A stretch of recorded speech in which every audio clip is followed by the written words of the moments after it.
Throughout history, men have been more privileged than women. They've gotten better education, better jobs, and have repeatedly taken credit for women's work. It is important that men and women have equal rights and that everyone makes that their goal. Today we're taking a look at the world's leading female role models. Society is overflowing with culture. There is so much to see, listen to, and experience. There is a lot of negativity around too, which is why it is important that today's youth has someone to look up to. There is a multitude of great female artists out there, and Sarah David is going to introduce us to a few of them. Hello! Having a good role model is an integral of growing up. There are many admirable artists out there, such as Beyoncé, a modern-day example of a woman who can do it all and run the world. Beyoncé is a driving talent and intelligent, focused, and she's always pushing herself harder. Miley Cyrus is also a great role model from the start of Hannah Montana. She's grown up to be a powerful young woman. She stands up for LGBTQ and homeless youth, starts the foundation Happy Hippie and loves saving animals. She's comfortable with who she is and does not let gender or sexuality define her. Sylvia Plath was an American poet, novelist, and short story writer. She wrote from the age of 8 and created over 50 short stories and novels. She battled with mental illness and her book, Belgier, focused on the issue. I'm going to read for you a part of one of her poets. Dying is an art, like everything else. I do it exceptionally well. I do it so it feels like hell. I do it so it feels real. I guess you could say I have a call.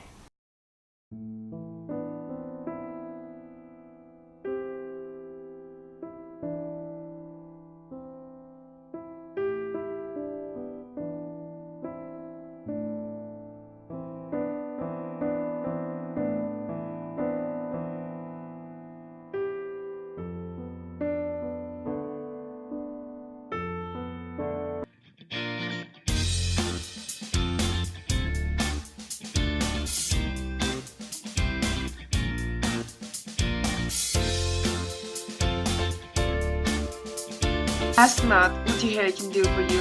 Ask what you can do for your hair. Trust him. Hello, I'm Anita Bryan and I'm going to talk to you about a powerful woman. Let's look at Hillary Clinton. From the year 1993 to 2001, she served as a First Lady. At the United Nations Conference, she spoke on women's rights and gender inequality. The history of women has been a history of silence.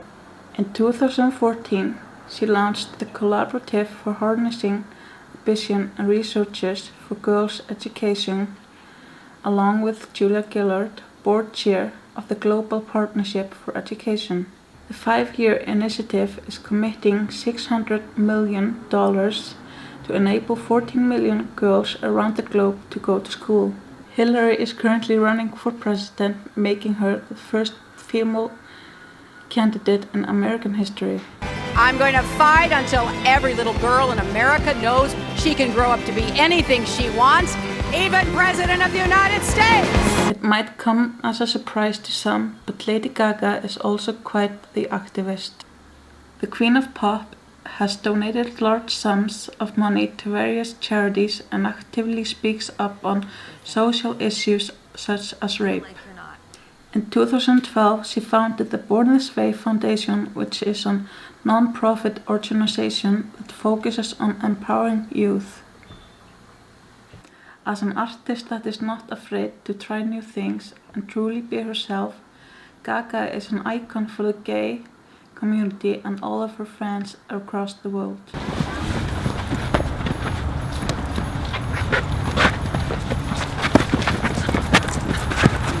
Oh, be careful, don't trip on the car. I think she can't pour. She probably sucks. Drink Powerade.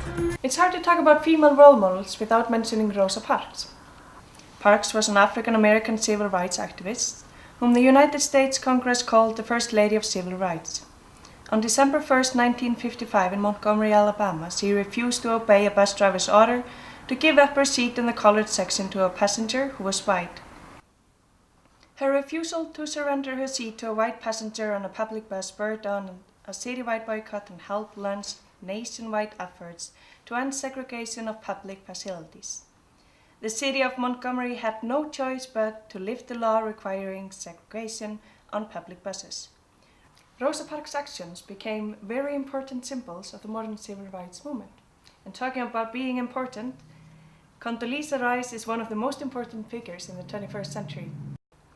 She was born in 1954 and grew up surrounded by racism in the segregated South. She earned her bachelor's degree in political science from the University of Denver in 1974, her master's from the University of Notre Dame only a year later in 1975, and her PhD from the University of Denver's Graduate School of International Studies in 1981.